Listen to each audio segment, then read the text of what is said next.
Discover the exceptional performance of Valto series LED lamps for high bay applications. Valto's integrated controls qualify for significant local utility rebates.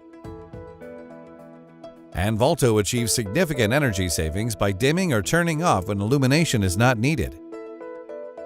With integrated daylight and occupancy controls built into the luminaire hub, this means no external wiring or complicated provisioning is needed for setup.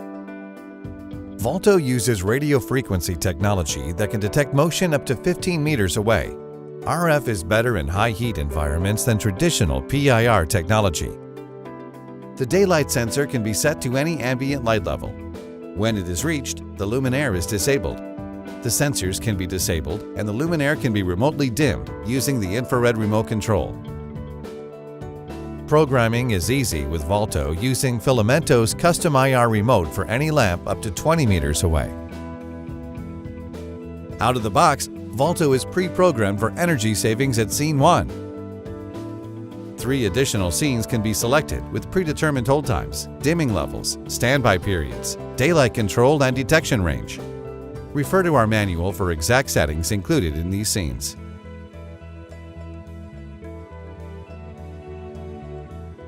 Valto's RF technology detects motion up to 15 meters away, turning the luminaire on. And the built-in daylight sensor turns the luminaire off if it detects ambient light. When motion is no longer detected, the luminaire stays on at a high level at a preset hold time. After the hold time, the luminaire dims to a standby level and maintains a dimmed level for a set period of time. Or the dimmed level can be set to hold indefinitely by setting the standby to infinity. Dim lights can also be set to go off after the standby period. A complete Valto occupancy and daylight sensor manual with troubleshooting tips is available on the Filamento website.